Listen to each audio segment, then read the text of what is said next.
साथियों नमस्कार, मैं डॉक्टर सी एन विंद विशाल हॉस्पिटल सूर्याव बधाई उत्तर प्रदेश से।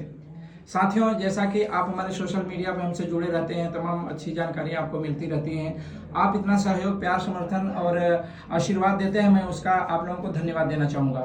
साथियों, आज हमारे साथ हैं सूर्यकांत दुबे जी, जो एक बहुत अच्छे सामाजिक कार्यकर्ता हैं, एक बढ़िया सामाजिक संगठन भी चलाते हैं। और आप आज के दिन मुलाकात करने के लिए आए। हमारे सोशल मीडिया पे हमारी जो फिल्में वगैरह होती हैं उसको देखा आपने, उसके लिए इनका आने का इरादा तो था ही, लेकिन दुर्भाग्य से आपके एक मित्र की एक प्रॉब्लम आई जिसकी वजह से आप हमारे यहाँ आए। तो आपका हमारे यहाँ स्वागत है।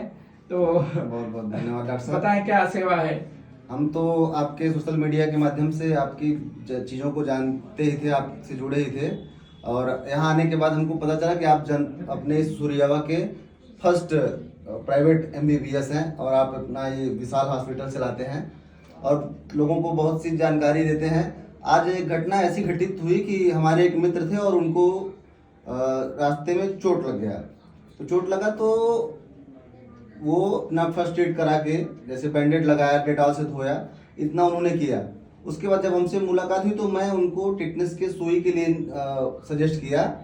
तो उन्होंने थोड़ा सा इधर उधर की बात की कि ऐसा कुछ नहीं, वैसा कुछ नहीं। मगर मैंने उनको फोर्स इसलिए किया क्योंकि हमारे जानने वाले एक अभी कुछ समय पहले ही टिटनेस की वजह से उनका डेथ हुआ।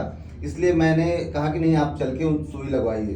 तो डॉक्टर साहब, मैं ये जानना चाह रहा था कि ये जो टिटनेस होता है, इसकी टिटनेस की क्या वजह होती है, इसके बारे में कुछ हम लोगों को सजेस्ट करिए। देखिए, सबसे पहले तो मैं आपको धन्यवाद देना चाहूँगा कि आपने बहुत इम्पोर्टेंट टॉपिक पे चर्चा किए हैं और ये बहुत ही ज़रूरी है। साथियों, आप लोगों को भी जानना बहुत ज़रूरी है कि टिटनेस एक ऐसी बीमारी है जो बहुत ही डेंजरस होती है। ये होती किस लिए है, पहला सवाल भाई साहब का ये है। तो टिटनेस एक बैक्टीरिया की वजह से होता है जो क्लॉस्ट्रिडियम टिटेनी करके होता है। और इससे जो आपके बॉडी में कहीं कोई खरोच या कुछ लगता है या चोट लगती है तो इसके जो बैक्टीरिया होते हैं अंदर प्रवेश कर जाते हैं। तो एक बैक्टीरिया की बीमारी है और ये एक टिटेनोस्पाज्मिन करके बहुत स्ट्रॉन्ग टॉक्सिन होता है, न्यूरोटॉक्सिन होता है जो बॉडी में डाल देता है। तो ये एक बैक्टीरिया की बीमारी है जिसकी वजह से ये बीमारी होती है। डॉक्टर साहब, जैसा आपने बताया कि ये बैक्टीरिया की बीमारी है, तो उस बैक्टीरिया की वजह से आप मनुष्य के शरीर पर या उसके स्वास्थ्य पर किस प्रकार का वो लक्षण कैसे पता चलेगा लोगों को? हाँ, देखिए, से वो कैसे हो गया है? लक्षण इसमें ये होता है कि जो वो टॉक्सिन होता है, स्ट्रॉन्ग न्यूरोटॉक्सिन होता है। तो ऐसी स्थिति में वो आपके पेशेंट के जबड़े को इफेक्ट कर सकता है, नेक को, गर्दन को इफेक्ट कर सकता है। और बीमारी जैसे बढ़ती जाती है तो शरीर के निचले हिस्से में आता है, फिर स्पाइन को भी इफेक्ट करता है, जिसकी वजह से स्पाज्म होता है। आदमी का जबड़ा जो है खुलता नहीं है, लाक जा हो जाता है, ऐसे इस तरह से बात करता है, या गर्दन टेढ़ी हो जाती है। कभी कभी स्पाइन की प्रॉब्लम आती है तो उसमें ये हो जाती है। अगली प्रॉब्लम उसको आ सकती है, उसका हार्ट रेट बढ़ सकता है, उसका बीपी भी बढ़ सकता है, उसको पसीने आ सकते हैं। अगर बीमारी और एडवांस होती गई तो उसकी सांस लेने में भी दिक्कत होती है। तो अल्टीमेटली कभी कभी इसमें डेथ हो जाती है। नहीं, ये तो जैसा आपने लक्षण बता दिया है, ऐसे लक्षण वाले समझ लेंगे। अगर इसका प्राथमिक उपचार के बारे में अगर हम लोग समझना चाहें तो इसमें प्राथमिक उपचार व्यक्ति कैसे कर सकता है, उसका क्या क्या उपचार हो सकता है? देखिए, इसका जो बेसिक उपचार होता है ना, सबसे प्राथमिक होता है कि आप जहाँ पे घाव लगा हो, देखिए ये कटने से, छिलने से, घाव लगने से, जलने से भी होता है। क्योंकि इसका जो बैक्टीरिया होता है ना, ये अनएरोबिक कंडीशन में होता है, इसको ऑक्सीजन ज्यादा नहीं चाहिए, उसमें भी ये ग्रो कर जाता है। तो आदमी को जलने से भी होता है। अभी सर्जरी कराया, उसको कोई इंजेक्शन लगा, उसको कोई जो ब्लेड वगैरह लगते हैं, इसमें भी। इसलिए एक चीज और बता दूं कि सर्जरी में, जब भी सर्जरी होती है तो लोग टिटनेस का सुई लगवा देते हैं कि भाई TT एक लगवा दो, क्योंकि कट होते हैं उसमें। तो इसको प्राथमिक उपचार जो आपने पूछा, इसमें करना ये होता है कि उसको अच्छे से धुलाई सफाई करके और क्लीन करें, ताकि जो भी उसके बैक्टीरिया के अंश हो वो प्राथमिक रूप में वाश हो जाए, नष्ट हो जाए।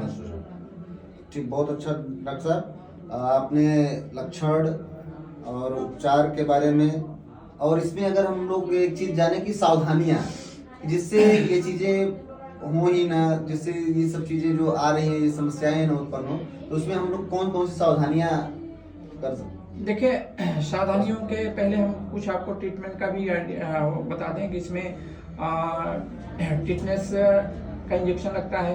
एक टिटनेस का इम्यूनोग्लोबुलिन इंजेक्शन आता है। जो इम्यूनोग्लोबिन होता है वो आपके अंदर जो बॉडी में जो टॉक्सिन सर्कुलेट करता रहता है ना, उसको डिस्ट्रॉय करता है, उसको बढ़ने नहीं देता है। कुछ तो आपने वॉश करके उससे हटा दिया, दूसरा इम्यूनोग्लोबिन लगवाया तो उसका जो ब्लड में सर्कुलेट कर रहा है उसको आपने न्यूट्रलाइज कर दिया। ये है कि हाँ, अगला सवाल क्या था आपका? डॉक्टर साहब, मैं ये एक चीज और जानना चाह रहा था कि जैसे कि लोग सामान्यतः कहते हैं कि अगर एक बार आपने टिटनेस का सुई लगवा लिया तो 6 महीने के लिए कुछ भी अगर होता है तो हम नहीं लगवा सकते, कोई दिक्कत नहीं है, उसमें कोई परेशानियां नहीं होती। तो क्या ऐसा है क्या कि अगर हम एक बार टिटनेस का सुई लगवा लिए तो 6 महीने में अगर कोई चोट लगता है हमको तो हम उसके लिए ये सब चीजें ना करें? देखिए, इसमें जो वैक्सीनेशन होता है, वैक्सीनेशन का पार्ट है ये। शुरू में जैसे आपने बचपन में ही सुना होगा, बच्चों को टीके लगते हैं, उनका फिर बूस्टर डोज लगता है, 10 साल के बाद फिर लगता है लास्ट में। तो इस तरह से बूस्टर डोज लगने के बाद लाइफ लॉन्ग उनकी इम्यूनिटी हो जाती है। तो ऐसे इम्यूनिटी के लिए लगाया जाता है।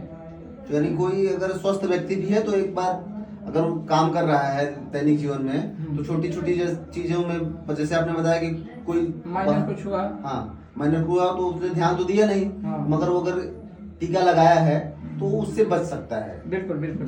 तो यानी कि 6 महीने में उसको एक बार जो भी रेगुलर ऐसा नहीं है 6 महीने में लगवाते रहें, इसलिए कि बॉडी इम्यून हो जाती है एक बार जब शुरू में, तो बार बार ऐसा लगवाने की जरूरत नहीं होती। हाँ, यह है कि जब कोई आपको कट होता है तो उसको जरूरी से इग्नोर न करें। बहुत बहुत धन्यवाद डॉक्टर साहब, आपने बहुत सारी चीजें हम लोगों को बताई। और लोग ये जो टिटनेस जैसी गंभीर बीमारी और गंभीर समस्या है जिसमें आदमी की जान भी जा सकती है, उसको छोटी सी भी कट को, जलन को इग्नोर ना करें, टीका लगवाएं और स्वस्थ रहें, मस्त रहें। बहुत बहुत धन्यवाद डॉक्टर साहब। बहुत बहुत धन्यवाद।